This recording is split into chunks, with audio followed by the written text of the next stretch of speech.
Bom dia a todos. Eu quero agradecer o convite da Cristiana Mesquita para participar desse evento que eu acho que é tão importante já no calendário de moda brasileiro.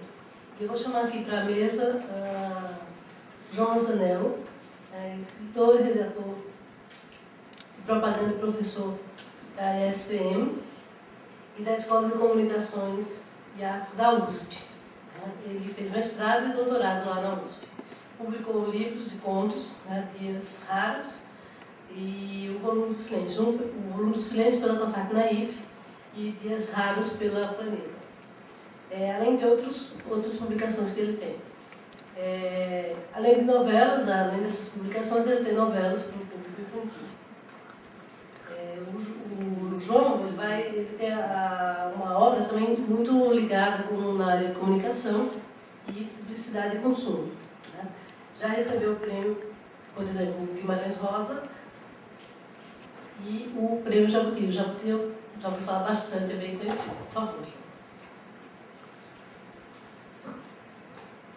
E a Tatiana Filomensky, ela também vai compor a mesa, ela trabalha formada em Psicologia Clínica, graduada pela Universidade Faculdades Metropolitanas Unidas, pós-graduanda pela Faculdade de Medicina da USP, coordenadora e supervisora do setor de pesquisa e tratamento para oniomania ou compras compulsivas do Ambulatório dos Transtornos do Impulso, do Instituto de Psiquiatria do Hospital das Clínicas da Faculdade de Medicina da Universidade de São Paulo.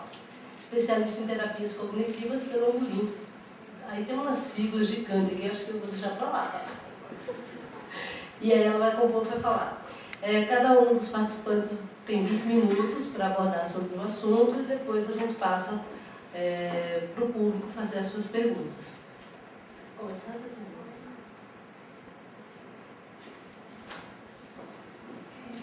Bom dia a todos, agradeço a presença de todo mundo, o convite da Cristiane, que não me conhecia, enfim, ela me achou e confesso que está sendo um grande desafio estar falando aqui para um público de moda, porque eu, como psicóloga, trabalho com pessoas que compram demais, não entendo nada de moda, eu só entendo das pessoas que compram demais. E aí eu fiquei pensando um pouco sobre o que eu ia falar aqui, o que eu ia abordar aqui, como abordar o meu assunto dentro da questão da moda de vocês e todo mundo aqui pensando, enfim. Vamos lá, então o que eu comecei a pensar a respeito de tudo isso? Eu fiquei, o que é moda? Então eu fui atrás, falei, gente, eu tenho que entender um pouco, assim, vamos buscar pelo menos como leiga, o que representa a moda. Então eu fui... Assim, quem que cria a moda, Quem que cria a moda, assim, são os estilistas do mundo, enfim, Brasil, os lugares bem famosos, Itália, também tem Paris, enfim, tem vários estilistas. Eu fiquei pensando sobre isso, assim, o que fazem, O que é essa questão da moda, o que os estilistas propõem? Eles propõem justamente definir as tendências das cores, os modelos, estilos de roupa, calçadas, só tudo que vai ser usado nas nossas 4 estações. Então, eles apresentam tudo isso através do quê? Dos desfiles, Então, é assim que chega para o público que não é o público como eu, O público que compra da loja, o público que vai conhecer, que está ali que é estudante, o público que está inserido nessa questão da moda, o que representa tudo isso. Aí eu fiquei pensando, quem que propaga a moda? Porque se nem todo mundo vai aos desfiles, quem que leva isso pra gente, Então, eu acho que hoje a televisão ela é o grande propagador mesmo da moda, das tendências, daquilo que está sendo utilizado, o que a gente vai usar, e por aí vai. E aí eu fiquei pensando assim, o que despertou em mim assistir os 2 desfiles que assistimos juntos hoje de novo, Foi interessante assistir pela segunda vez, porque eu pude observar algumas coisas com outro olhar, que da primeira vez eu não tinha, assistindo sozinha, eu não tinha reparado. Então eu fiquei pensando assim, o que representa, o que assistir um desfile desperta nas pessoas que usam a moda, não as pessoas que pensam sobre a moda, as pessoas que criam a moda, a tendência. E aí eu tenho que dizer para vocês, o desfile da Oscar me deixou, eu fiquei olhando, eu fiquei assistindo, depois que assisti aquele outro todo animado, divertido, colorido, ao final, as pessoas não vão assistir casamento, todo mundo vai lá pegar os enfeites da mesa no casamento, todo mundo lá pegando as coisinhas do desfile. Esse daí me deixou assim, falei, nossa, né, essas roupas tão tudo monocromático, cadê a empolgação, as pessoas sorrindo? Então, assim, eu acho que deve ter um sentido muito bacana, que hoje eu pude olhar e falar, nossa, tem umas roupas diferentes, tem umas roupas que ficaram na moda mesmo, que foram transformadas para o público geral. Mas no primeiro momento, quando eu assisti, eu fiquei com uma sensação um pouco estranha. Falei, nossa, outro tão animado, divertido, né? As pessoas sorrindo, fazendo graça para desfilar. Umas roupas que eu acho que tem a ver, que eu vi muito mais coisas do dia a dia e tudo mais, então eu acho que é interessante, depois eu quero ouvir, né? Eu sei que a gente vai conversar todo mundo, eu preciso aprender um pouco com eles agora para ver como olhar para tudo isso da moda, porque a gente, quem não é do meio, acho que como leigo você olha e fala, nossa, tem coisa que agrada, tem coisa que não agrada, tem coisa que fala, nossa, isso aí eu nunca usaria, que exagero, que coisa, né? Umas roupas meio exóticas, umas coisas meio diferentes, enfim. E eu fiquei pensando sobre isso, assim, o que desperta, né? O que chega para nós, leigos, pessoas que usam a moda de fato. E aí, pensando em tudo isso, acho que tem um ponto que a Lígia, a Cristiane me colocaram assim, a par justamente desse tema, né? Assim, do seu universo em torno do excesso, do kit, do consumo, da reprodutibilidade, etc. Aí eu falei, bom, pensando nisso, né? Falei, o que é o excesso? Né? O que é o excesso? Então eu fui lá no dicionário, falei, deixa eu fazer uma pesquisa bem literal aqui. Então o excesso é o quê? Quantidade a mais, né? Aquilo que a gente tem a mais. Seja que precisa, não precisa, para ser para ter uma prevenção, para guardar, porque vai utilizar. Do consumo, né? O que é o consumo? Então o consumo ele é o uso que se faz de bens, serviços e serviços produzidos. Então assim, aquilo que a gente tem o consumo, aquilo que a gente vai consumir de fato, vai pegar para ter um uso de fato daquele objeto, daquele serviço, daquele conteúdo, daquele conhecimento e por aí vai. A reprodução, né? A reprodução ela é o ato ou o efeito de reproduzir, né? A imitação fiel de alguma coisa que você gosta muito, que você não gosta e por aí vai. Então essa reprodutibilidade que a gente vê hoje muito. E a palavra que mais me chamou a atenção nisso foi o kit. Eu falei, gente, o que é isso? Né? Então lá fui eu atrás também do que é o kit. Não sei se todo mundo aqui sabe, né? Enfim, acho que acredito que vocês têm, mas eu também fui atrás do dicionário para entender. Falei, vamos lá no dicionário. E aí me chamou a atenção que é assim, objeto ou estilo que é apenas uma imitação de mau gosto para desfrute de um público que alimenta a indústria da cultura de consumo ou cultura de massa. Então isso eu fiquei pensando um pouco a respeito desse kit. Eu falei, o quanto a gente não faz uso desse kit também, né? O quanto isso não faz parte do nosso dia a dia, o que é esse consumo, o que é esse exagero, o que é essa coisa de mau gosto, que muitas vezes a gente mistura tendências, roupas, cores, moda e por aí vai. Então, eu fui atrás dessa palavra e aí eu descobri algumas coisas bem interessantes, né? Como que ela surgiu? Ela surgiu lá em 1870 no comércio artístico de Munique, né? O que eles queriam? Ele surgiu para designar objetos de arte feitos de propósito, eram encomendas, né? Para satisfazer a procura de uma nova clientela que passou a existir endinheirada.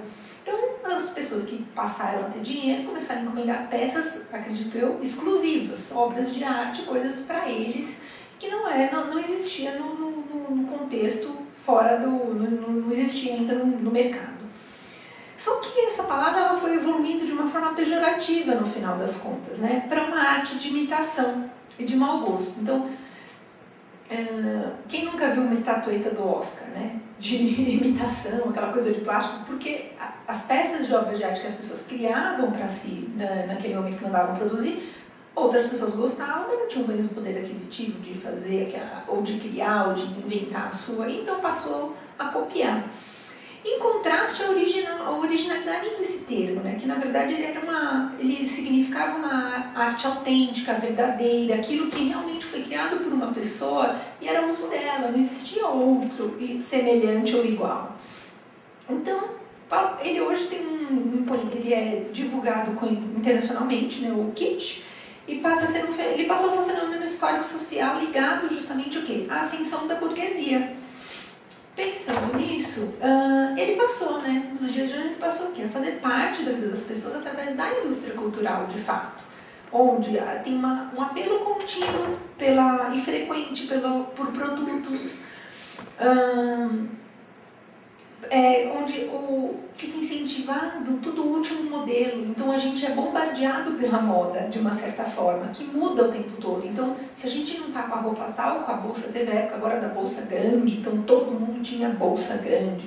Depois todo mundo tinha bolsa de verniz, depois tinha todo mundo sapato que não sei o que. Hoje eu falei, não pode combinar o sapato com a bolsa. Enfim, a gente vai ouvindo cada coisa, porque como psicólogo eu vou ouvindo de tudo. E tem pessoas que acabam consumindo em excesso, mas que também gostam muito de moda, que também entendem, vão atrás e etc.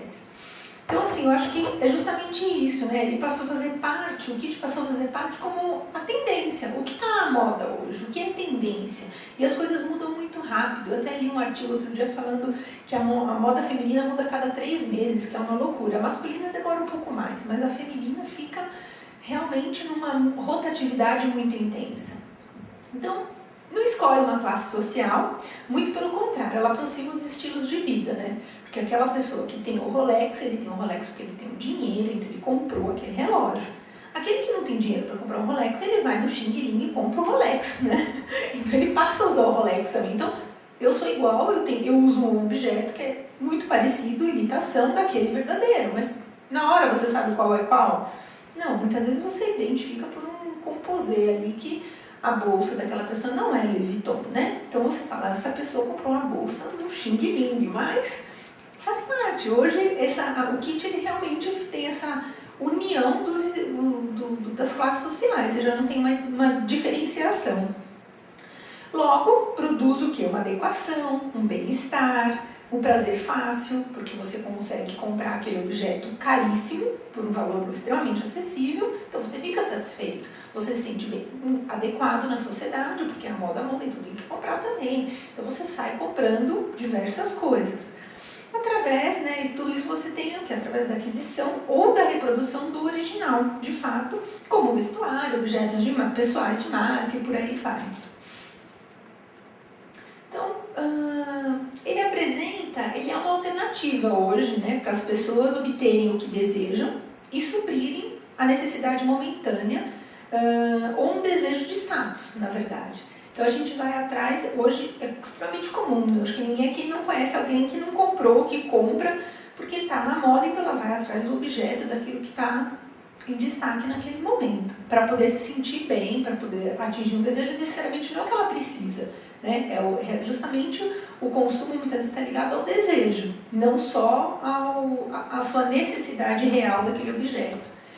Então, o conceito kit ele ganhou mais um espaço, né, com a evolução da comunicação, da tecnologia, como a televisão, onde tem os personagens, as personagens, a massificação da cultura, as telenovelas, comerciais, merchandising, que estimulam o telespectador a consumir aquilo que se vê na TV. Então, é a tendência do esmalte, é a tendência do cabelo, do corte de cabelo, do vestuário, da gíria, da postura, da própria música. Então, hoje o termo kit, eu fui olhar e falei, gente, está extremamente ampliado na nossa sociedade, é algo que permeia todos os campos, desde a mais simples, da literatura, alimentação, roupa, moda e por aí vai.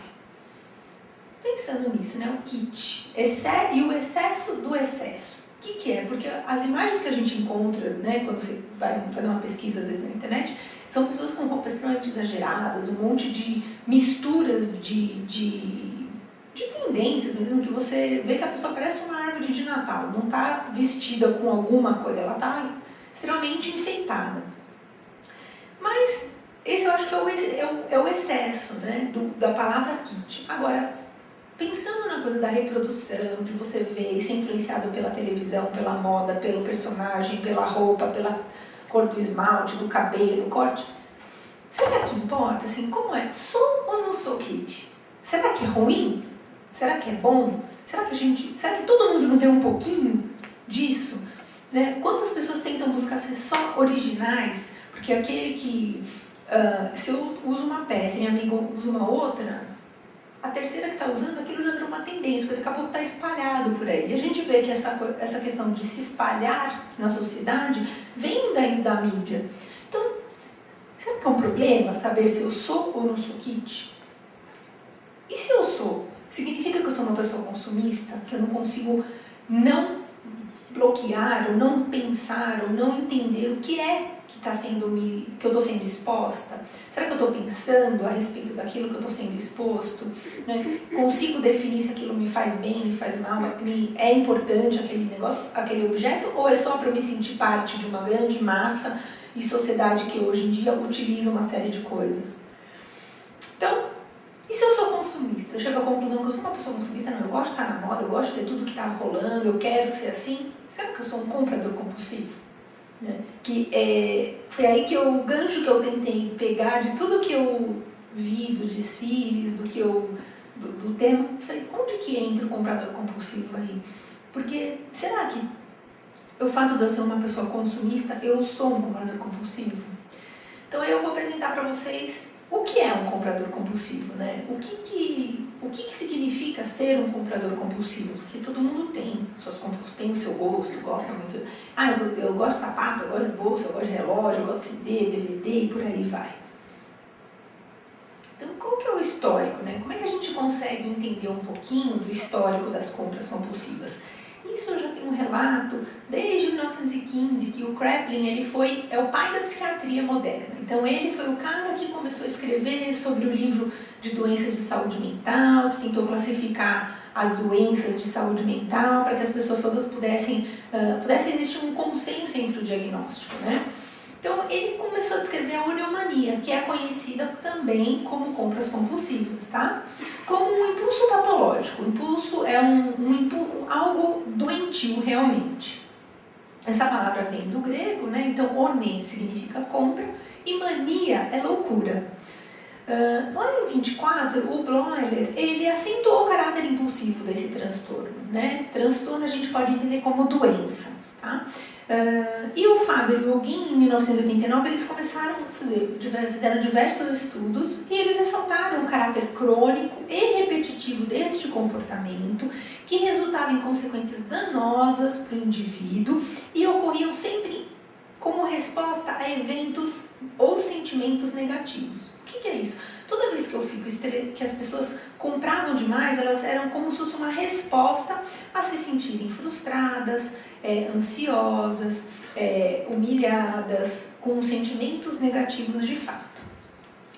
E em 94, a McElroy ela propõe alguns critérios diagnósticos para que a gente possa identificar o que é um comprador compulsivo. Então, ela propõe o quê?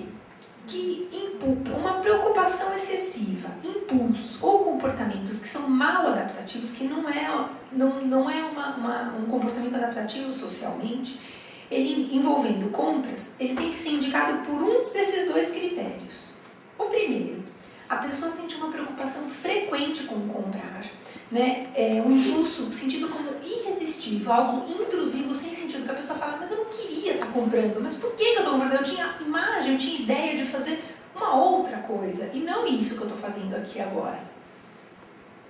2, ela compra por mais tempo que ela pretendia, ela compra itens desnecessários, quantidades exageradas, ela necessariamente, não que ela tenha que ter os 3, mas ela se comporta dessa maneira.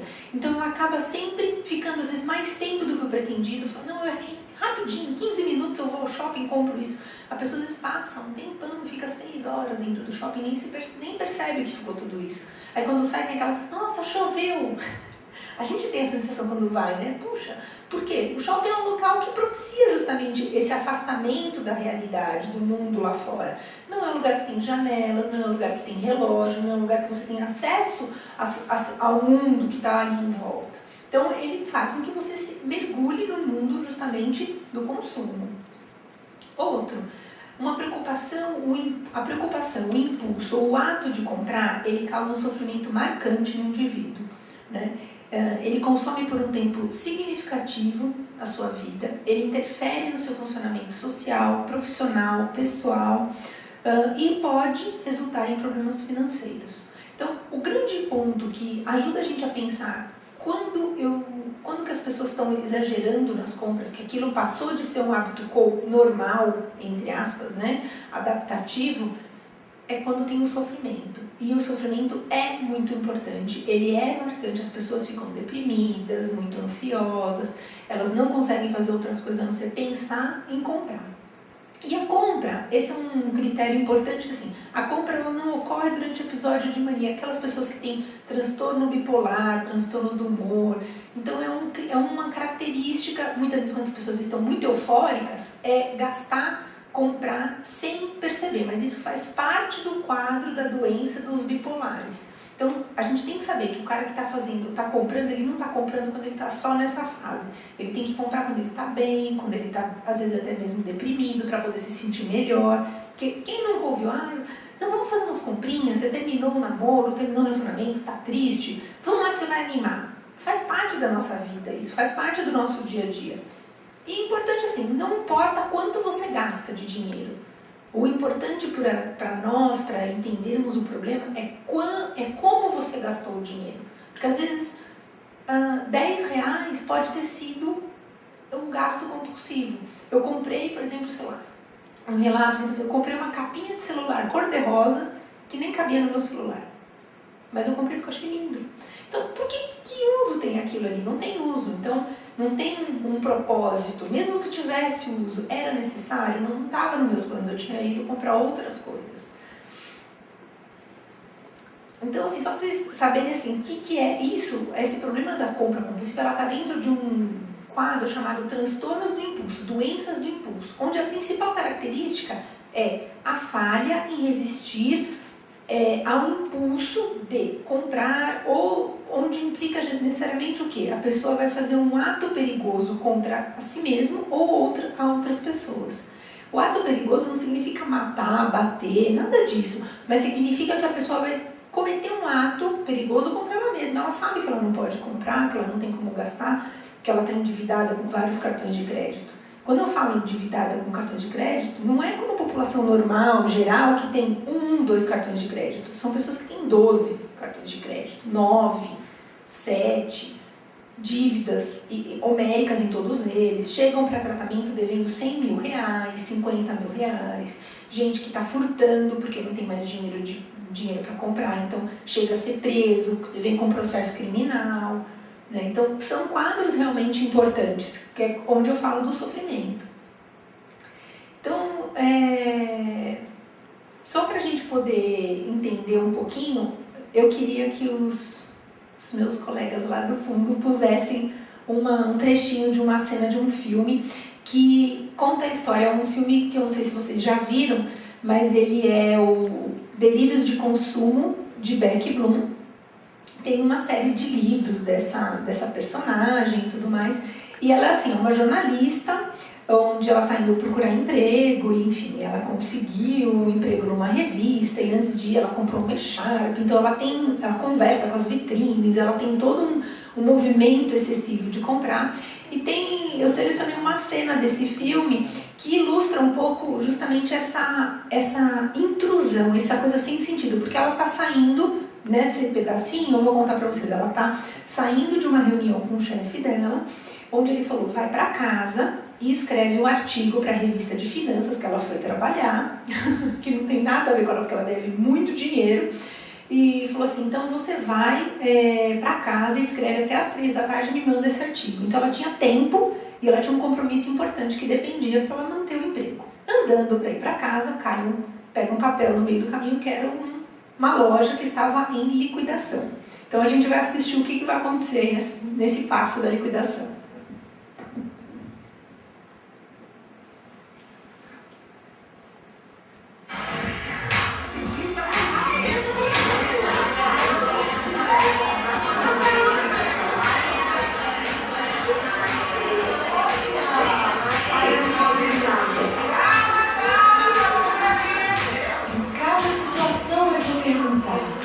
Eu preciso disso. Tem outra entrada por aqui.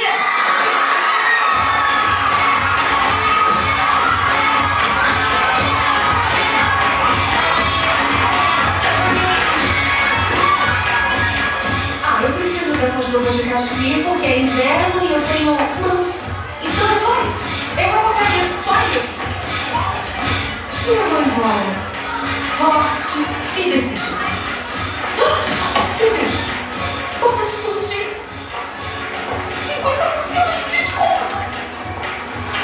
Eu preciso disso? Eu preciso disso? Eu preciso disso? Não.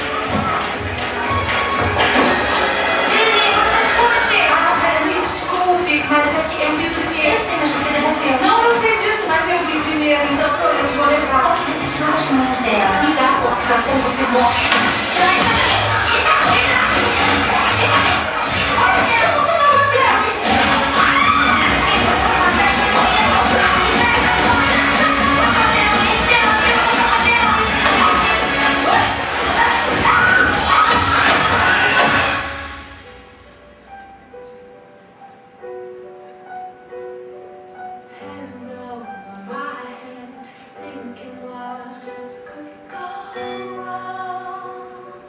Rebeca, me ligue imediatamente.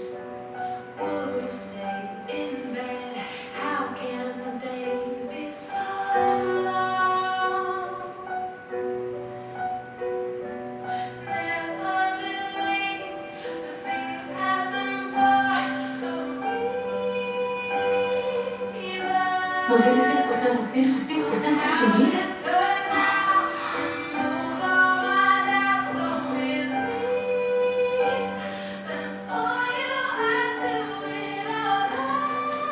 O cartão da sua loja, como um casaco de cachemira com 50% de desconto. Quando vocês se conhecem, ele promete ser seu melhor amigo. Até olhar de perto e perceber que não.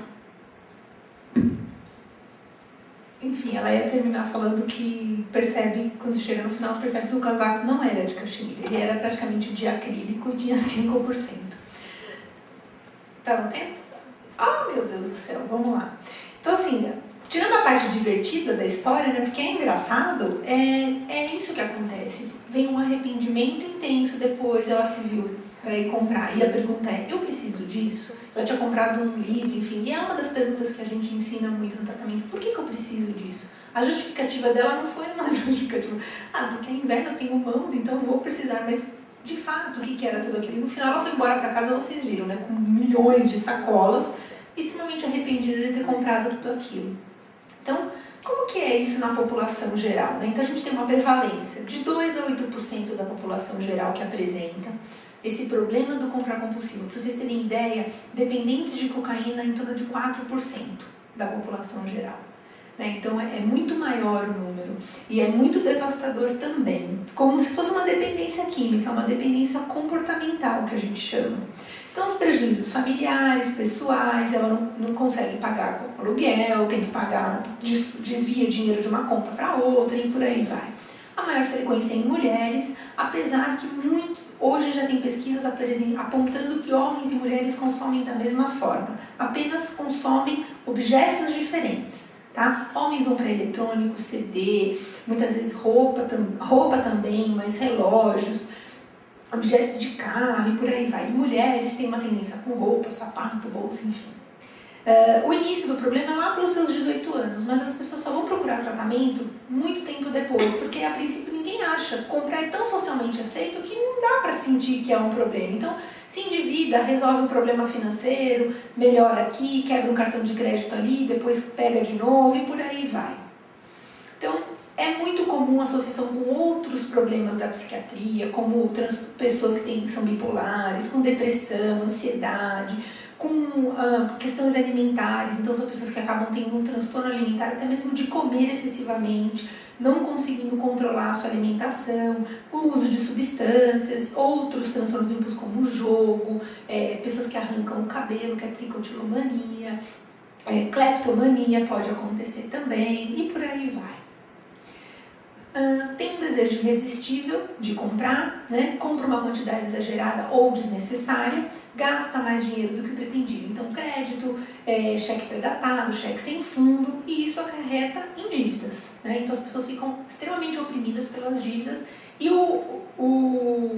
sentem muito remorso, culpa por terem comprado, por não terem conseguido se controlar. passa a esconder da família, dos amigos, esconde esse comportamento. Então chega em casa, guarda a sacola dentro do armário, põe na mochila do filho, bota no porta-mala, até que a pessoa chega e fala, mas você comprou isso, é novo? Não, não é novo, faz tempo, realmente faz tempo, mas é novo, porque ela deixou tanto tempo guardada no armário, peças que não são usadas, e por aí vai. Então, para vocês terem uma noção, é um evento estressante, briga, frustração, emoção negativa, que faz com que a pessoa tenha o comportamento excessivo de comprar, né? Tem o binge buying, que a gente chama. Logo, ela tem uma sensação de alívio, bem-estar momentâneo. Só que essa sensação de alívio e bem-estar, ela vai dar espaço cada vez mais rápido para arrependimento, culpa.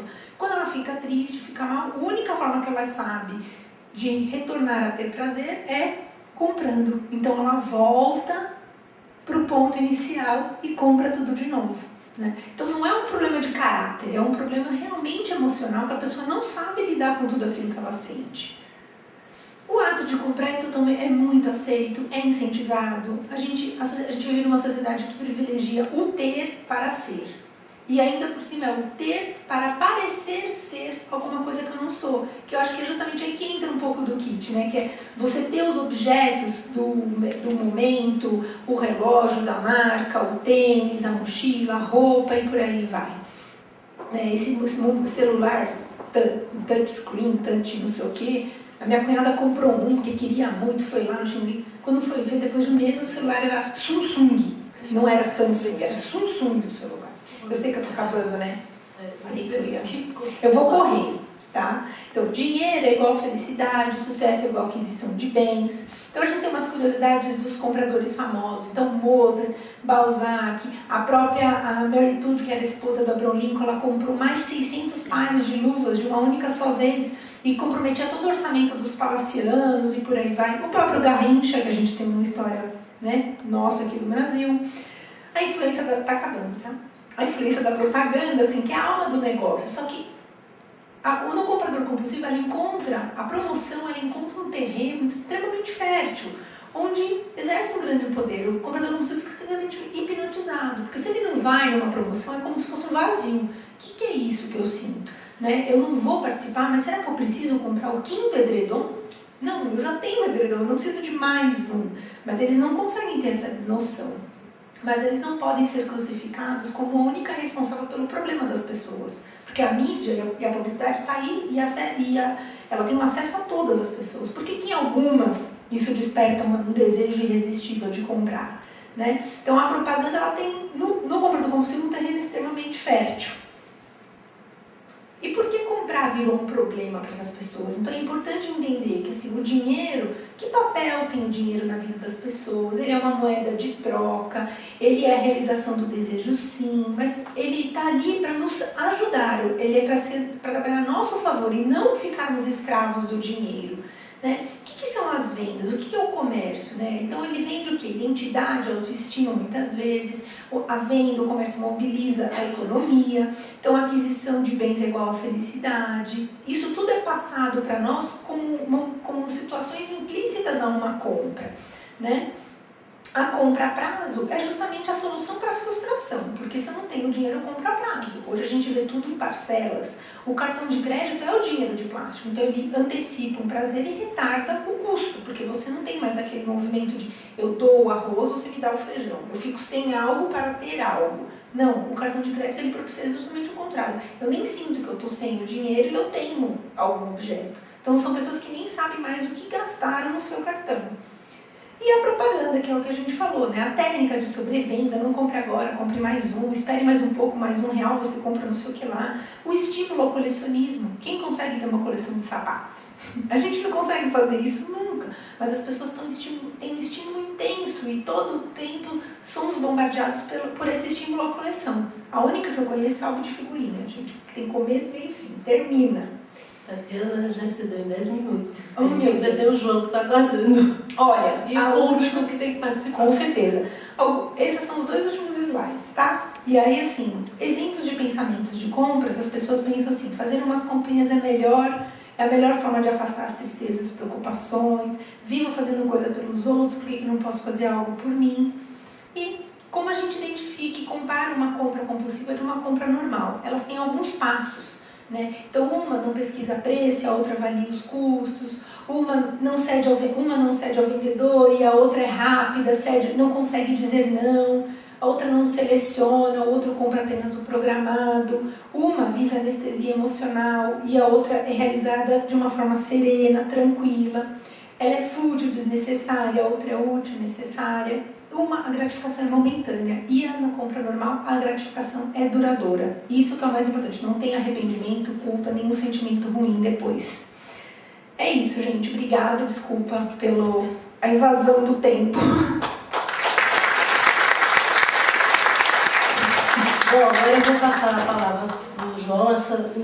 Acho que todo mundo aqui se enquadra em alguma das situações, não precisa ficar preocupado, nem correr para o psicólogo, é bom só você se orientar um pouquinho. E eu vou passar para o João, depois a gente abre as perguntas, tá bom? Queria, de saída, agradecer estar com vocês aqui e dizer que a Cristiane montou uma mesa muito instigante, porque a Tatiana falou sobre essa questão mais voltada à psicologia, que é de recepção das coisas. E eu sou na área de produção, sou na área de publicidade e literatura e costumo trabalhar criando essas peças. Então eu pensei em falar alguma coisa para vocês, para depois deixar no debate, que mostrasse um pouco como esses discursos foram, esses desfiles realmente incríveis foram alavancados. Ou seja, quem pensou esses desfiles, com que visão e de que maneira de pensar está por trás dessas ideias, né? Ou até podemos dizer um conjunto de ideias. É um pouco como o Saramago dizia, você precisa olhar as coisas como elas são por trás, e quando você lê um romance, você não está lendo uma história, você está buscando ler o romancista, aquele que construiu. Então eu vou abordar os desfiles como um discurso da moda, ou seja, como formações discursivas da moda. Eles são uma forma de você se comunicar e, portanto, também de instigar as pessoas a aderirem àquela ideia que faz parte desse discurso. E aí vou entremear, digamos, fazer cruzamentos com a publicidade, que é a minha área, que também tem tudo a ver com o próprio desfile. O desfile poderia ser comparado, assim, muito simplesmente a uma campanha de propaganda, uma vez que são peças articuladas, né, dentro do mesmo conceito, ou mesmo como um livro, né, um romance, que você tem capítulo a capítulo também sempre amarrado por uma trama. Bom, daí eu queria começar com esse poeminha do Mário Benedetti, que fala sobre estratégia e tática. Ele diz assim, é só uns pedacinhos, que assim, minha tática é ficar em tua lembrança. Não sei como, nem sei com que pretexto, porém, ficar em ti. Minha estratégia é, em outras palavras, mais profunda e mais simples. Minha estratégia é que em qualquer dia, não sei como nem como sei com que pretexto, por fim me necessites. Ou seja, né, por que eu estou colocando isso para vocês? Porque todo mundo, né, tem um desejo, o homem tem um desejo marcar, ou seja, o desejo de se diferenciar, de marcar, de ficar na lembrança das pessoas. Ou seja, a moda também busca ficar na lembrança das pessoas por ser um discurso, e ela define identidades. Uma vez que ela define, eu usei uma citação do Barthes, que acho que é instigante lembrar a vocês, foi um dos primeiros grandes teóricos que começaram a dar valor à moda e à publicidade também. De certa maneira, foram três grandes objetos de estudo dele no início, foi a publicidade, a moda e a fotografia, que não eram contempladas, né, pelos estudos acadêmicos. E ele dizia o seguinte, a moda diz quem eu sou, portanto ela me demarca, né, me limita. E tem também um estudioso francês, o Maffesoli, quando ele fala que eu escolho uma etiqueta, eu estou buscando um pertencimento a um grupo. Ele dá nas suas teorizações essa característica de tribo, eu procuro me adaptar a algum tribo. Então, para mim, um desfile seria uma espécie de discurso contemporâneo. Alguém está enunciando um discurso, está me dizendo que quer me dizer alguma coisa. E o discurso, obviamente, tem uma natureza tridimensional, ou seja, ele está dentro do momento histórico, isso é importante, a gente não pode esquecer, ele se dá numa sociedade e ele se materializa pela linguagem. Né? A linguagem, obviamente, é onde a gente encontra profundamente a ideologia. A gente vai ver isso agora que eu vou passar a minha ideia, o que eu vi nesses desfiles. Então, quem enuncia um discurso está dentro de um tempo histórico, um espaço geográfico e numa comunidade. E aí, isso é importante porque ele vai carregar valores, né? Valores do seu tempo, da sua sociedade e o que a linguagem consegue levar no seu bojo. Obviamente, tem um ideário de um grupo social pensado aí nesse discurso, né? Então, o discurso ele dá a ideia de algo, né? Etimologicamente, ele dá a ideia de curso, ou seja, alguma coisa que continua, que vai seguindo, que vai fluindo. Portanto, ele tem um princípio constitutivo, que são os estudos do Bakhtin. Ele é dialógico, ou seja, todo discurso está visando um diálogo e também ele está dialogando com outros discursos. Como um rio, ele corre para outros discursos, ou seja, você não pode separar um discurso e pensar nele como se ele fosse um objeto isolado. Não, ele está dentro de um tempo histórico, dentro de uma sociedade. Então, uma das teorias do que é o discurso mostra, justamente também do Bakhtin, a questão da polifonia, ou seja, várias vozes existem no discurso. Essas vozes estão presentes, são vozes sociais que estão ali conclamando algum valor. Então, eles estão legitimando ou fazendo algum confronto dentro desse discurso. Portanto, o discurso é uma prática de um sujeito no mundo. Quando eu vou comparar o desfile a um discurso, a um sujeito ali pensando de uma certa maneira. E, obviamente, quando eu faço esse discurso, eu marco uma posição. E é por isso que quando você tem uma marca comercial, como a gente viu, Zap em Oslo, eu estou buscando me posicionar, eu estou buscando selecionar alguns sentidos para vocês. Se eu seleciono alguns sentidos, eu estou excluindo outros. E isso é muito importante porque eu tenho um lugar social para falar. Então, onde eu estou falando, o que eu digo vai definir, do lugar que eu estou vai definir quem eu sou.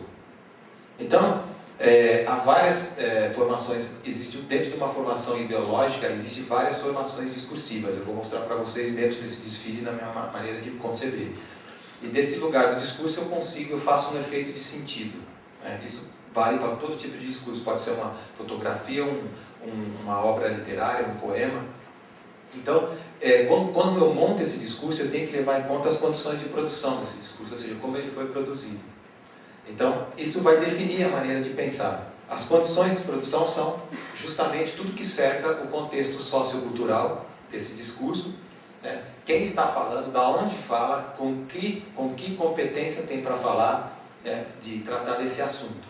Então, não é à toa que nesses desfiles, a gente, para pensar como eles são construídos, a gente tem que entender que um foi relacionado ao verão e outro ao inverno. E por que eles são incríveis? Aí eu vou tentar mostrar para vocês a maneira que eu achei que foi construído. Bom, de qualquer forma, o discurso, ele nunca é imanente. O discurso só pode ser entendido na medida que você o confronta com outros. Por isso foi maravilhoso que a gente tenha 2 discursos aqui, e não unicamente um. E, obviamente, como o discurso é feito por signos, os signos, aqui nesse caso, um discurso que eu comparo a um desfile de moda, um discurso, ele seria as roupas, obviamente adereços, a música, tudo que faz esse clima, mas sobretudo as roupas. Então, o que vai acontecer? Uma roupa vai dialogar com outra, porque dentro de um processo, dentro de uma compreensão normal do que é o discurso, que é um diálogo com outros discursos, eu vou ver como que eles vão se dialogar. E aí surge esse conceito de intertextualidade, quando um texto está citando o outro. Ou seja, tudo que você vai interpretar tem que estar relacionado com outras coisas. O discurso sozinho não significa nada. Quer dizer, uma palavra sozinha dentro do discurso ou uma roupa sozinha dentro de um desfile. Então, só para lembrar um estudo feito com colegas meus na USP, a Maria Aparecida Baseca e o Adilson Citelli, eles fazem uma análise sobre como que é anunciado pela grande imprensa e pela imprensa dos movimentos mais de base do movimento dos sem terras. A imprensa grande, quando tem algum evento dos sem terras, diz que aquilo foi uma ocupação, uma invasão, melhor dizendo.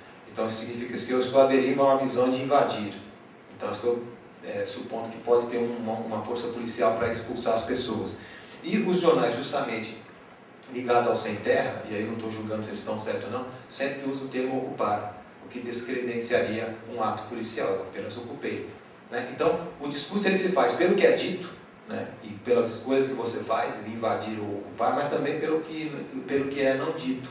Ou seja, se você está num discurso, você coloca um gato, você está silenciando outros animais. E nesses desfiles, tem um desfile sobretudo de verão, você está aparecendo animais.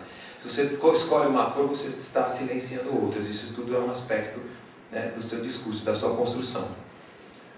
vou dizer o seguinte, obviamente a formação ideológica principal de um desfile é uma formação dentro de um sistema capitalista, mas, a meu ver, a formação ideológica que ela busca é o culto ao belo, né? E esse culto ao belo vai ter ramificações, obviamente, que vai levar ao consumo.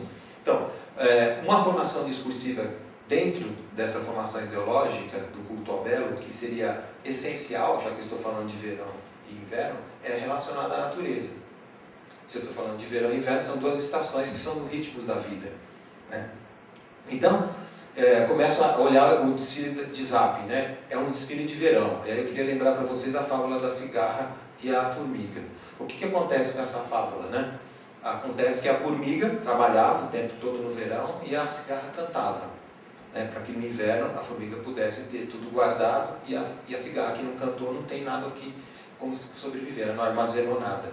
No entanto, a gente pode interpretar o seguinte, a formiga é o trabalho mais manual, o trabalho que você atua, né, fazendo quase as coisas iguais. E a cigarra é o trabalho artístico, que alguém canta para te encantar, alguém canta justamente para te comover. E aí, no desfile do Zap, vigora o canto da cigarra, ou seja, a celebração da vida. O que me interessa é a vida na sua plenitude. Eu não estou preocupado, né, nesse desfile que eu senti, em construir um trabalho, né? Um trabalho como o da formiga, mas sim viver a intensidade da arte. E aí lembro um haikai de um grande poeta japonês, o Basho, que diz assim, o canto da cigarra nada revela que ela vai morrer. É um haikai lindo, inclusive essa é a tradução do Manuel Bandeira, que dá a ideia do desfile do Zap, ou seja, o canto da cigarra nada revela que ela vai morrer. É um desfile de verão, que pura e simplesmente busca lembrar que a vida é maravilhosa, que a vida está ligada à luz, a um ciclo da natureza de renascimento. Então eu queria ler rapidinho esse poema do João Cabral de Melo Neto para fazer a ligação, porque como ele está falando de verão, esse desfile está focado na alegria do sol, né, no aspecto da natureza cíclica. Então ele diz assim, tecendo amanhã, um galo sozinho não tece uma manhã, ele precisará sempre de outros galos, de um que apanhe esse grito que ele e o lance a outro, de um outro galo que apanhe o grito que um galo antes e o lance a outro, e de outros galos que como muitos outros galos se cruzem nos fios de sol de seus gritos de galo, para que amanhã, desde uma teia tênue, se vá tecendo entre todos os galos, e se encorpando em tela entre todos, se erguendo tenda onde entrem todos, se entreentendendo para todos no todo, amanhã, que plana livre de armação, amanhã, todo de um tecido tão aéreo, que tecido se eleva por si, luz balão. É maravilhoso esse poema, você vê o dia chegando, né, subindo como a luz do sol, subindo como uma luz balão, e iluminando os espaços. Ora, por que eu coloco isso aqui? A gente vai ver, porque o desfile de Zap é um desfile voltado para a luz do verão, justamente para essa possibilidade. Ele atua com a natureza, ou seja, que vozes que aparecem nesse discurso? Duas vozes, a natureza e a cultura. A natureza, óbvio, é essencial porque ele está falando de verão, mas a cultura é porque ele coloca um ambiente cultural. Na natureza a gente vê, a partir de animais que ele mostra, flores e o próprio anão, ou que aparece, que é muito típico de um lado, né, obscuro da natureza, mas os animais que aparecem nas estampas, as flores também que aparecem também em guarda-chuva e outros materiais. E a cultura que ele atua, essa voz da cultura que está nesse desfile, é uma voz da cultura do passado e do presente. E é de um determinado lugar, do Oriente, né? Então tem que ver que as condições de produção tinham ligação onde foi construído esse desfile, para quem eu estava fazendo esse desfile. E esses símbolos do Oriente, você vê pelas roupas das pessoas, tinha os mangás, tinha o dragão, tinha uma figura do Mao Tse Tung, tinha kimono, músicas orientais, né? E tinha também os objetos muito mundanos, específicos, né? Como chaveiro, colar, lenço, chapéu, bolsa, enfim, vários elementos ali que estão dando aquele tom. Ora, por que ele optou por um lugar oriental? Porque o Oriente é onde o Sol nasce, é o Sol nascente, é o lugar onde o Sol está vindo, ou seja, o verão é a estação do Sol. Né? Então não é gratuito, você vê que é uma mente construindo esse discurso ali, pensado. Né? Então, se ele escolhe a borboleta, o ursinho e o tigre, que estão nas estampas que ele escolheu, eu estou silenciando o pássaro, o cão, a baleia ou outros animais. Então eu estou vendo quais as escolhas ele está fazendo e por que ele está pensando assim. Né? Se eu escolho os mangás, estou silenciando as histórias em quadrinhos que são do âmbito do Ocidente. Então eu vou vendo como que esse valor ideológico está presente nesse discurso, como que Zapin está buscando. Ele está buscando escolher mais o Oriente do que o Ocidente. Ou seja, a natureza dialoga com o mundo tradicional e o tecnológico da cultura oriental, que a gente ouve pelas músicas, pela maneira como ele apresentou. Né? Então, concluindo, esse desfile mostra em cada criação, que seria uma espécie de canto de galo tecendo um dia, tecendo a luz de um verão, tecendo o sol, que essa é a estação no qual o tempo é ideal para subir essa luz, para você viver essa vida solta, você ter essa celebração. Esse aqui eu vou pular. E aí, pulando para a publicidade, fazendo uma intercomunicação, esse, por exemplo, é um anúncio de Havaianas, né, que você vê uma padronagem, o pé misturado com a própria arte, e diz assim, ideal para quem quer conquistar um garoto tímido. Eles estão sempre de cabeça baixa. Então, o que esse anúncio tem de relacionado com esse desfile que eu escolhi? Como nesse anúncio, o Zapin apresenta a natureza, inclusive a natureza humana, obviamente, porque os desfiles são para as pessoas, de uma forma vívida, alegre e luminosa. Quando você diz que alguém é tímido e olha para baixo, você está buscando entender a natureza humana, entendendo o seu comportamento. Já em Osley, o que acontece? Nós estamos trabalhando com o inverno. Ele já tinha um desfile de inverno. Ou seja, voltando à fábula da cigarra e da formiga. Qual que é o que acontece nesse desfile, que até a Tatiana sentiu que era um desfile chato, coisa e tal. No entanto, ele está absorvendo uma questão biológica da natureza, que é um tempo de monotonia. O inverno é um tempo vagaroso, é um tempo de coisas iguais, de tons muito pouco coloridos, muito poucos variáveis, eles são sempre mais obscuros. Né? Então, diferentemente do outro do verão, que predomina a cigarra, aqui é o trabalho minimal da formiga. Tanto que o desfile dele vem, as pessoas são muito parecidas como se fosse uma formiga. E aí, rapidinho, só um pedacinho desse poema do Dylan Thomas, que agora nós estamos falando de noite, porque o inverno é a estação noturna, a estação de menos luz.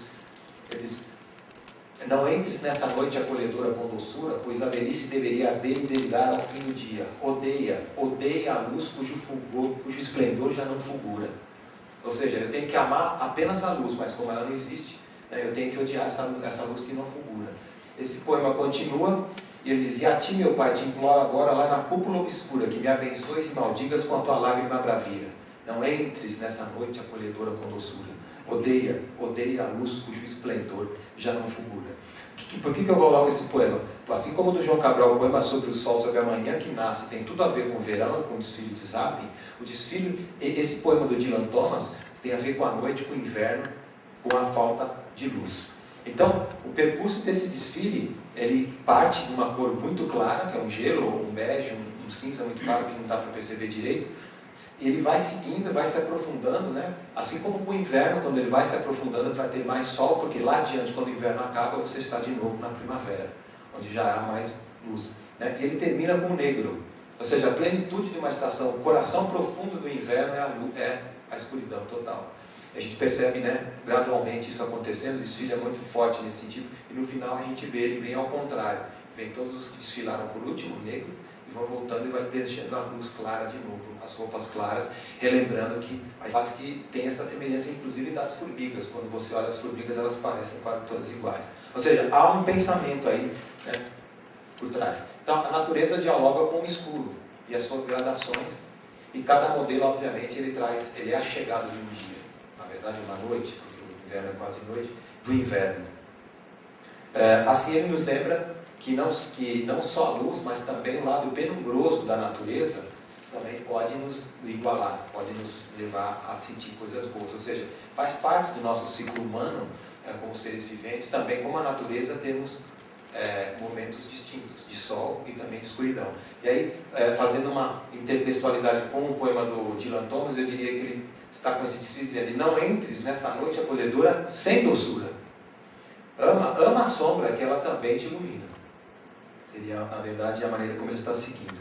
Esse aqui, os dois desfiles voltam ao início. Então, fazendo uma comparação, como eu fiz com a Havaianas lá, no âmbito publicitário, eu não consegui um anúncio que tivesse essa mesma ligação, mas eu peguei um contrário. Tá? É um anúncio da Diesel, no qual a gente vê, né, 3 pessoas vindo com roupas de inverno, obviamente é uma coleção de inverno, E eu sei que é diesel porque eu estou assinando lá atrás, essas roupas são dessa marca, justamente porque a direção de arte desse anúncio coloca, né, para que eu faça a minha interpretação imediata aqui, ou seja, essas roupas de inverno estão aqui, são dessa marca. Essas pessoas estão desfilando na rua, parece que é como se fosse um desfile, elas estão vindo aqui numa transversal. E há do lado direito macacos, né, que seriam certamente seres inferiores, que estão louvando essas pessoas passando. Eles têm umas roupas bastante primárias, uns cortes que obviamente não tem nada a ver com o que está aqui, como se eu estivesse dizendo, quem não usa esse tipo de roupa está aquém, tem que me louvar porque é um ser inferior.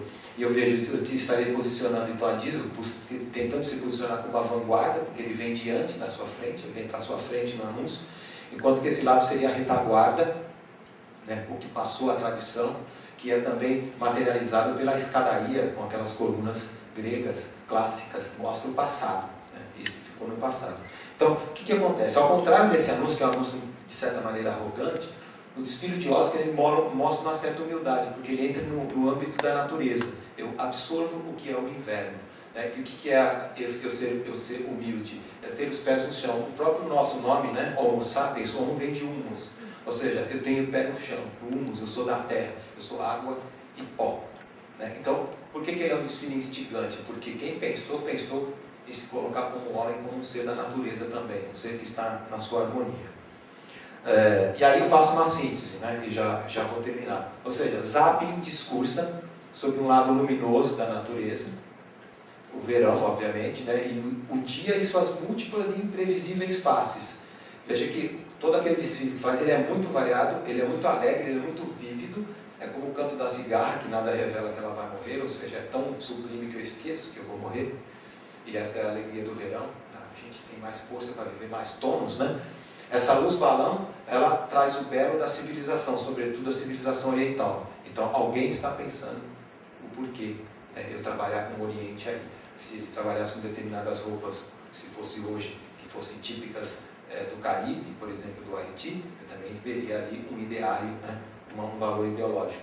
E, do outro lado, Osklin, ele trabalha com um lado escuro da natureza, mas um lado escuro pode ser um lado bom também. A noite é maravilhosa, não? É o que é o inverno, é essa falta de luz, mas é um tempo de monotonia, né? Uma única tonalidade, ou uma tonalidade muito pobre, um pouco variável, e o lado cíclico, o lado previsível. No outro desfile, o que aparece para a gente cada vez mais é uma revelação, é o imprevisível da luminosidade, aqui é o previsível do escuro, né? Com a sua única tonalidade. E aí, ambos, o que acontece? Eles deixam um rastro, portanto, eles deixam a sua marca, que é o que a gente estava vendo no primeiro poema do Mário Benedetti. Eu quero me gravar, quero ficar na tua memória.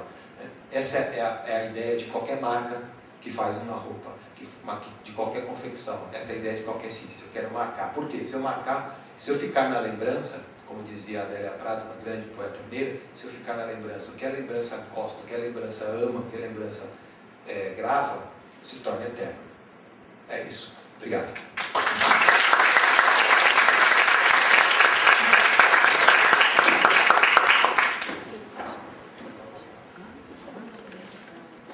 Depois dessas palavras, tanto da Tatiana quanto do João, que eu acho bem reveladoras, né, para quem vê moda e vê por outros olhares, aí a gente abre agora para o público perguntar, quem tiver alguma questão, quem tiver ou mesmo até uma discussão, que pode colocar.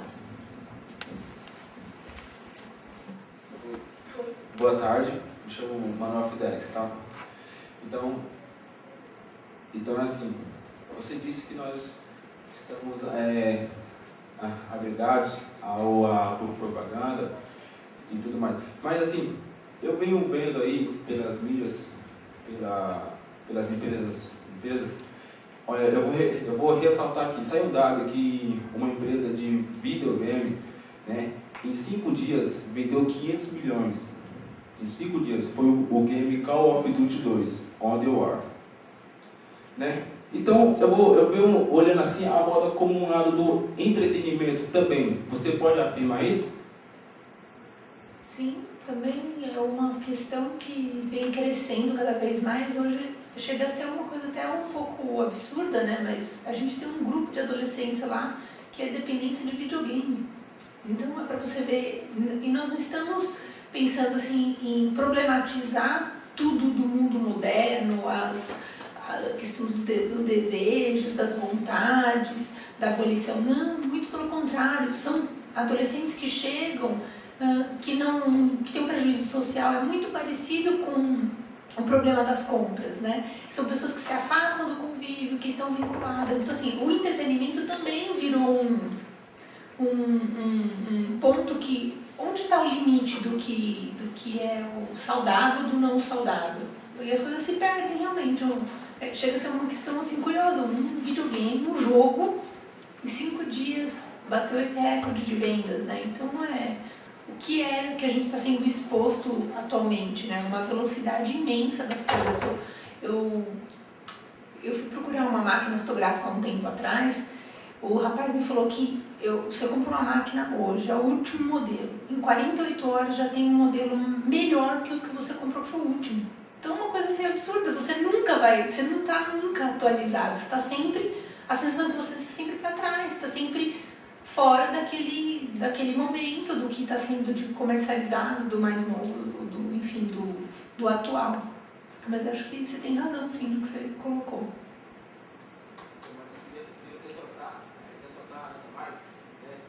A moda está buscando esse lado do entretenimento para conseguir um pouco mais, entendeu? Isso que eu estava querendo ressaltar. Entendi. A moda, você quer dizer?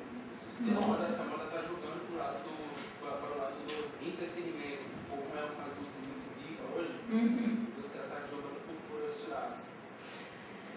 Olha, eu acho que a gente tem hoje apelo para todos os lados, né? Então, assim, tanto o estímulo para comprar é muito associado, eu acho que uma técnica que pode estar muito associada é a sobrevenda. Então, hoje você compra um carro e ganha uma viagem para Paris. É a propaganda, entendeu? E falam, não é sorteio. E ainda ressaltam que não é sorteio. Eu falei, mas eu quero ir para Paris, por que eu tenho que comprar um carro para ir para Paris? Eu posso comprar passagem para Paris, né? Então, isso está relacionado. Acho que são as técnicas de sobrevenda. As pessoas hoje saiu daquele tipo de compra que assim, não fale agora, espere mais um pouquinho, compre com mais R$5, você leva mais os 5 livros com todos os livros. Antes estava muito vinculado a isso, né? Hoje não, hoje a gente tem uma expansão, né, do comércio, enfim, da propaganda, desse estímulo ao consumo realmente, promovendo a união de fatores de diversos campos, tanto moda, entretenimento. Acho que existe, eu não sei te dizer um específico, mas eu acho que o campo hoje está muito vasto e realmente o entretenimento é algo que chegando num ponto muito intenso. O videogame hoje mostra tudo, né, para você. Um videogame, eu tenho um lá na minha casa que é impressionante. Ele mostra o tempo do mundo todo, notícias, é conectado à internet, tem wireless, você vê os demos do jogo, você pode comprar não sei o que, porque ele te dá as calorias que você vai perder, o treino que você tem que fazer e por aí vai, né? Então você não precisa mais da academia, você pode fazer na sua casa mesmo. Eu não sei se você está dizendo, existe uma espécie de parafernália, né? Uma espécie de uma aparelhagem mundial, industrial, que faz com que... Não, é no sentido de compor mesmo o mundo corporativo, que todas as pessoas consumam, comprem. Essa busca você tem que ser feliz, você é obrigado a você ser feliz fazendo esse tipo de coisa. Não sei se é isso o termo, mundo corporativo. Entendi. Tem um teórico, né, francês, o Lipovetsky, ele tem um livro chamado Felicidade Paradoxal. É interessante que ele inclui um pouco essas questões de você hoje ser quase que obrigado a ser feliz, ou até artificialmente, né, com os remédios que se tomam para você sair do seu mundo. Se você tiver algum sofrimento, você não estiver diante da vida pronto para uma aprendizagem. Esse é um mundo meio que artificial, né, no qual você vai saindo das emoções. Eu penso que, de fato, nós estamos vivendo um tempo no qual os afetos eles têm passado das pessoas para as coisas. Tem até um grande texto do Baudrillard sobre a publicidade, chamado Sistema de Objetos. E eu acho que o que liga a gente a continuar são os afetos. Então os afetos hoje eles estão sendo muito mais das vezes transferidos para os objetos. E de fato isso tem se espalhado, você tem razão, ele tem se tornado em modos mundiais como uma espécie de globalização. Globaliza-se não apenas produtos ou campanhas publicitárias, mas globaliza-se comportamentos, formas de ser, concepções de mundo, um pouco do que eu estava passando aqui do mafesoria, ou seja, tribos, eu me identifico com determinadas coisas. Mas eu não estou só numa única tribo, né? E aí a gente poderia lembrar que ele está num mundo de liquidez, ele não é mais tão sólido como era, as coisas, nós somos flexíveis como as identidades que a gente assume, né? Então, eu posso estar numa tribo que pensa de um jeito, mas ao mesmo tempo eu estou em outra também, né? Eu sou, essa ideia da liquidez que vem do Bauman, né? Grande estudioso aí do capitalismo, tem um livro chamado Modernidade Líquida, depois também tem o Amor Líquido, vários livros nesse sentido, é que o que era sólido, quer dizer, o capitalismo ele era sólido, você poderia agarrar e destruir. Hoje ele é tão capilar que ele é como, eu diria, como o Humberto Eco denominou o terrorismo. O terrorismo é uma coisa que não tem coração, ou seja, você não tem como acabar com o terrorismo, porque não existe um lugar específico que você vai matar as pessoas e acabar com aquilo. É como um vírus que se espalha, existem pessoas soltas por aí afora. Não sei se vocês leram, outro dia saiu no jornal que um estudioso estava dizendo que a forma acho que desse grupo terrorista Al-Qaeda, ele funciona como uma franquia do McDonald's, ele é aberto em vários países, não existe num só lugar, você não tem como encontrar o que se fazer disso. Então, perdendo essa solidez, as coisas são muito líquidas. Então, você sabe, nós vamos atacar como? Como que a gente vai, né, mudar isso? E aí, quando você fala também, por exemplo, quando Foucault estudou as questões do poder, e na sua microfísica do poder, dizer que o poder ele é uma relação, no qual o dominado também domina alguma coisa, né, e o dominador precisa do dominado também, e de certa forma dominado, à medida que ele vê essa forma de poder como relação, não tem como você, tipo, o mundo está desse jeito, capitalismo, vamos lá e vamos mudar o sistema, mas o sistema é feito pela relação.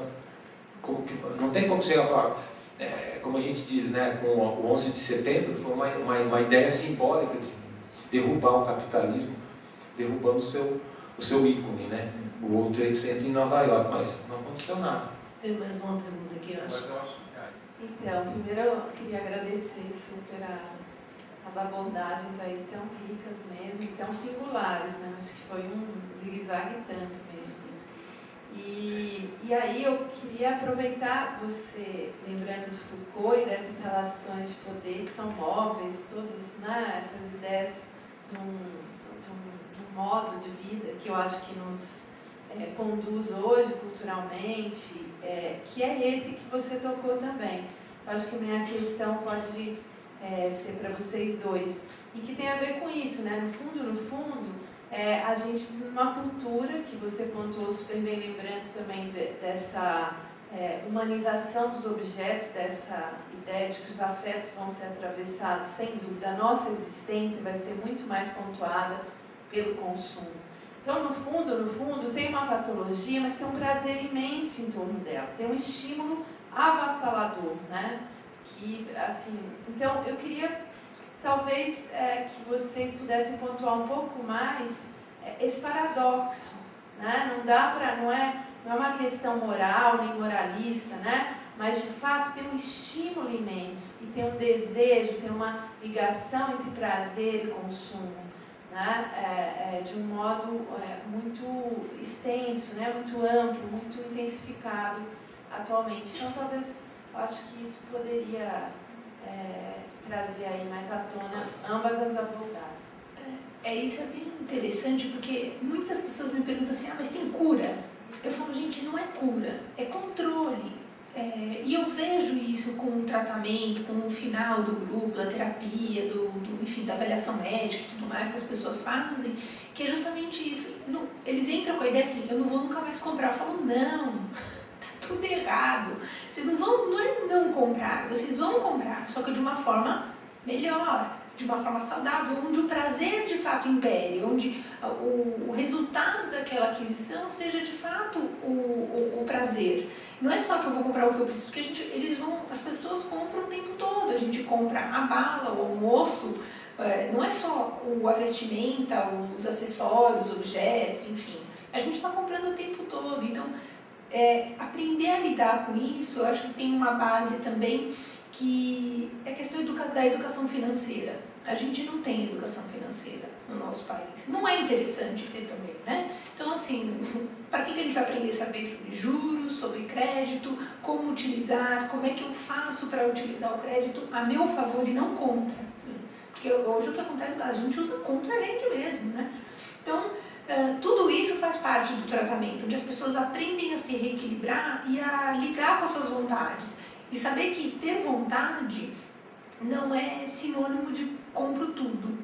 Eu posso ter muita vontade, eu posso gostar daquilo, mas eu posso me programar para adquirir aquilo. Eu posso estabelecer um roteiro, um planejamento, eu posso me organizar. Então, tem muito... Quem não comprou, quem nunca se endividou, não comprou uma roupa que falou, nossa, acho que eu nunca vou usar isso, por que eu comprei isso?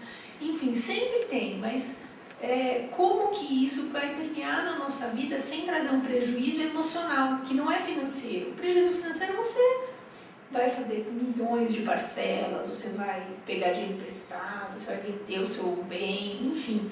Mas a emocional, tem dívidas emocionais que elas são impagáveis. Por mais que tenha um valor fixo ali, ela se torna muito maior. Então, justamente isso. Como aprender a comprar de uma forma saudável e lidar com o seu desejo. Porque quem não tem desejo? Quem nunca não tem vontade de comprar alguma coisa? Né? Todo mundo tem. E isso é o prazer, isso é saudável, isso não é patológico. O patológico é você ter que achar que tem que comprar tudo o que você tem vontade. Isso é infindável, isso não tem fim. Né? E aí as pessoas não dão vazão para outra coisa. Eu acho que isso Então, são vários teóricos que já disseram, né? Um deles, por exemplo, o Baudrillard, que eu acabei de falar, que a sociedade que a gente vive é uma sociedade narcisista. Sociedade que a gente busca, né, voltar-se para si mesmo, uma sociedade mais do indivíduo. E, de certa maneira, o que a gente precisa é saber dosar as coisas, né? Aprender a se equilibrar. Como a gente estava falando da natureza hoje, a gente está dissociado da natureza. Por isso eu acho que esses desfiles foram incríveis.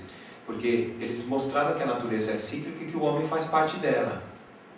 Que o homem também tem os seus momentos de escuridão, os seus momentos de angústia, o seu momento de aborrecimento, e tem hora que ele está mais efusivo, ele está mais vívido, ele está mais eufórico com a vida. Isso significa um pouquinho o que você estava falando, que é eu voltar a falar, que você entender outra cultura, tem a ver que se nós estamos num mundo narcisista, a gente está muito voltado para o nosso próprio umbigo e a gente se esquece do outro. Mas a alteridade é a única coisa que me justifica. Quando eu digo que se eu sou um fulano legal, sou um fulano tímido, não sou eu que estou dizendo, é o outro que tem que me dizer. Eu não sei muito sobre mim, é o outro que é o que dá minha dimensão. Então, acho até o espanhol bonito que ele fala, o nós é nós outros, né? É nós os outros que estamos vendo. Então, sai um pouco do umbigo, né? E quando você sente que o outro, na busca, para mim o que mais vale são as relações de afetos. Com o outro eu aprendo muito sobre mim. Então, se eu fosse menos narcisista, eu poderia saber mais sobre mim mesmo. Eu poderia ter um processo também de interiorização e de consciência dos meus limites, também das minhas qualidades. Então, num mundo desse, se a gente souber dosar, a gente vai conseguir viver muito melhor.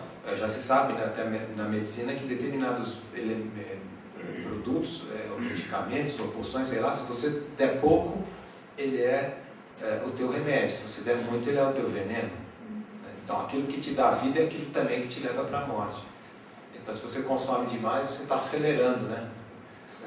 O canto da cigarra nada revela que ela vai morrer. Você está acelerando a sua morte. Porque, na verdade, a cigarra, para fazer aquele som, ela precisa passar a sua pata na queratina e ela está abreviando a vida dela.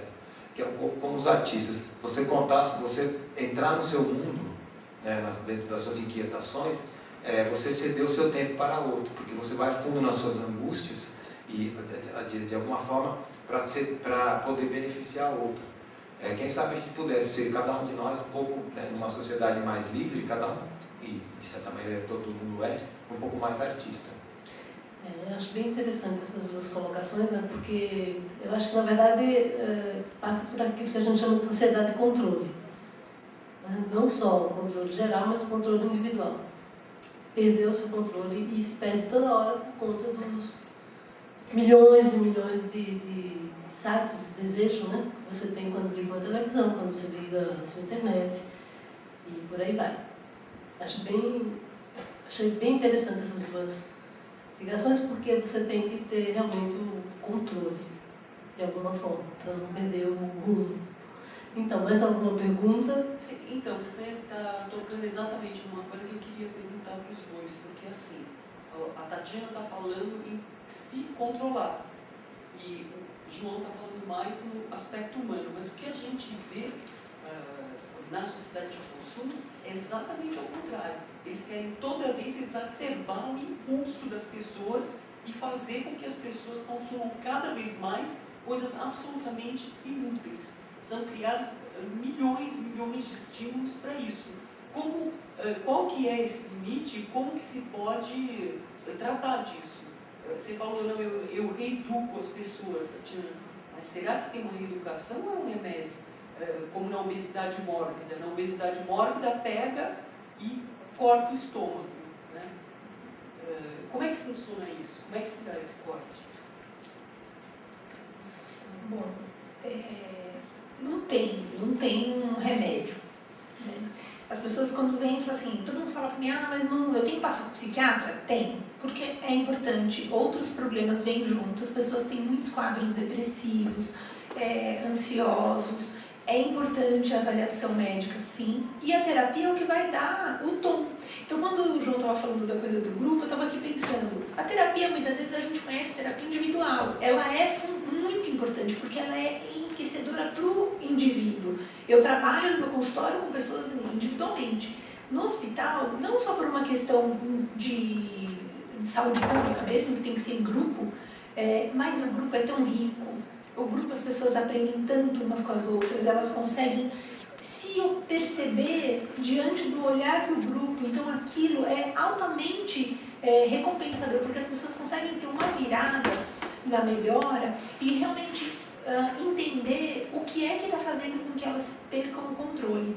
Né? O que faz emocionalmente que ela se desgasta. Ela não vai sair dali, nunca mais vai...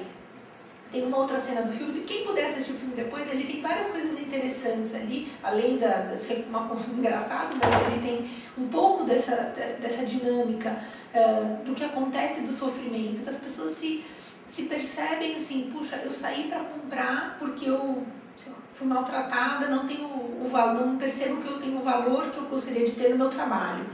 Mas ela está fazendo mal só para ela. Ela está indo comprar, ela está se destruindo, ao invés de fazer alguma coisa de fato para melhorar aquilo. Então, não tem um remédio, né? A gente não existe uma pílula que fala assim, olha, acabou seu impulso de compra, seu desejo. Não dá, senão as pessoas vão viver com que felicidade, né?